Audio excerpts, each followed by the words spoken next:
Assalamualaikum warahmatullahi wabarakatuh. Kami dari kelompok 2 yang terdiri dari Ainur Rohmania, Haidar Syahrul Afif, Muhammad Rizal, Muhammad Fathullah, Mayang Armita Kusumawardani, dan juga saya sendiri Muhammad Alfi Fajrul Falah.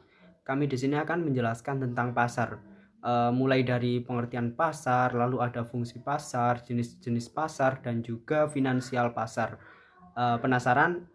Simak video ini sampai akhir ya.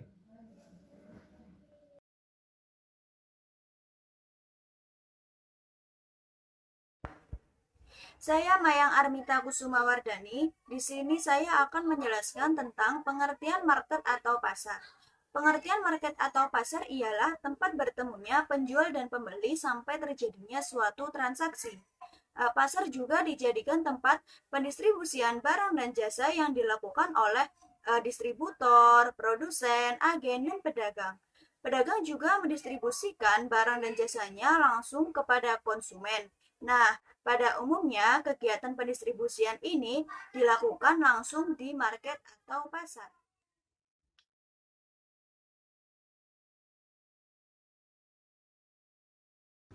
Assalamualaikum warahmatullahi wabarakatuh. Di sini saya Darsarul Afif akan menjelaskan tentang beberapa fungsi dari pasar.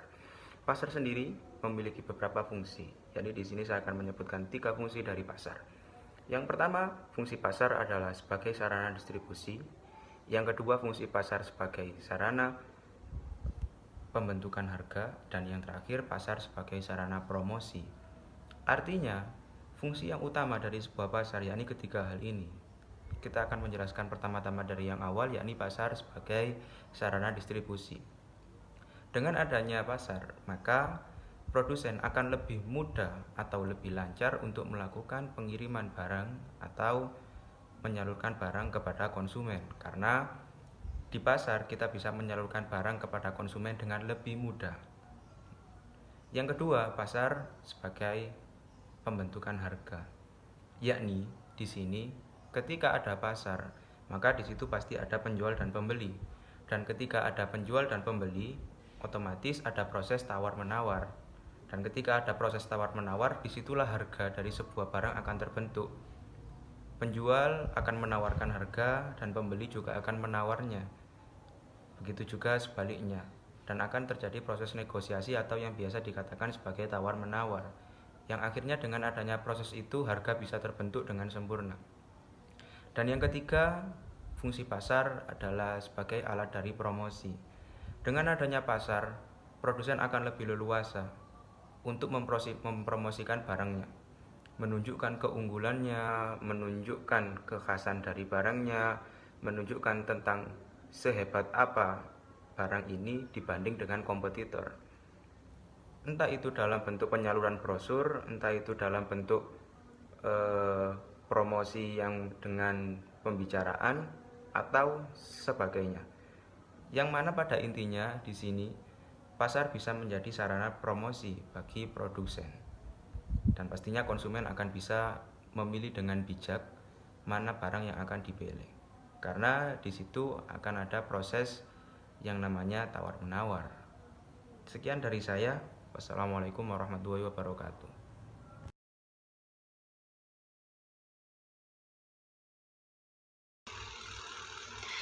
Yang ketiga, jenis-jenis pasar. Jenis-jenis pasar dibagi menjadi 3. Yang pertama, jenis pasar menurut bentuk kegiatannya. Yang kedua, jenis pasar menurut cara transaksinya. Dan yang ketiga, jenis pasar menurut strukturnya.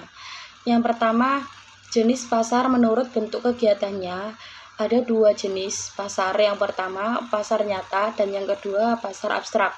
Pasar nyata itu adalah di mana barang-barang yang akan diperjualbelikan dan dapat dibeli oleh pembeli.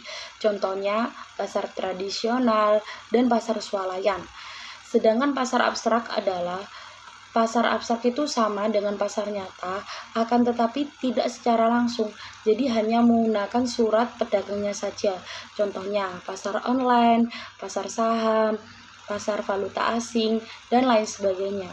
Dan yang kedua, jenis pasar menurut cara transaksinya. Ada 2 jenis pasar. Yang pertama, pasar tradisional, dan yang kedua, pasar modern. Pasar tradisional itu bersifat tradisional, jadi di mana para penjual dan pembeli dapat tawar-menawar secara langsung. Sedangkan pasar modern ini bersifat modern, jadi barang-barang yang diperjualbelikan dengan harga pas dengan layanan sendiri. Contohnya mall, supermarket, hypermarket. Baik, terima kasih. Di sini saya akan melanjutkan tentang jenis pasar menurut struktur. Jenis pasar menurut struktur itu ada dua, yakni pasar persaingan sempurna, lalu yang kedua pasar persaingan tidak sempurna. Pengertian dari pasar persaingan sempurna adalah pasar yang dimana mempunyai banyak pembeli dan banyak pula penjual, dan keduanya sama-sama saling mengetahui keadaan pasar. Lalu pasar persaingan tidak sempurna. Pasar ini terdiri dari pasar monopoli, lalu pasar oligopoli, dan pasar monopolistik. Apa sih pasar monopoli itu? Pasar monopoli adalah keadaan di mana suatu pasar, yakni yang terdiri dari banyak pembeli dan hanya salah satu atau beberapa saja penjual. Lalu pasar oligopoli adalah pasar yang didominasi oleh beberapa perusahaan yang dominan dalam beberapa produk saja, misalnya perusahaan sebuah mobil. Lalu yang terakhir yakni pasar monopolistik. Pasar monopolistik hampir sama dengan persaingan sempurna, yang dimana penjual mudah keluar atau masuk dari pasar. Di sini produsen punya hak untuk menaikkan harga produk, tapi hanya relatif sedikit atau tidak signifikan.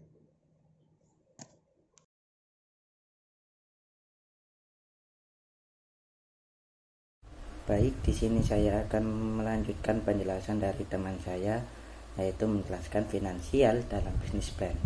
Finansial hakikatnya itu sama dengan bisnis plan, yaitu membuat perencanaan, strategi, dan merealisasikan. Yang berbeda hanyalah satu di konsep bisnis, satunya lagi di konsep keuangan. Finansial menjelaskan tentang situasi keuangan yang terdiri dari income statement atau laporan laba rugi, balance sheet jika bisnis tersebut sudah berjalan, proyek laba rugi dan arus kas. Analisa dan strategi keuangan sangat penting dalam menyusun bisnis plan guna memberikan gambaran sistematis terhadap langkah-langkah yang akan diambil untuk mencapai profitabilitas yang diharapkan. Financial plan disusun dengan cara menentukan secara aktual jumlah dana yang dibutuhkan untuk memulai kegiatan bisnis dan dana yang dibutuhkan untuk kegiatan operasional perusahaan. Pada finansial ini ada dua pendekatan.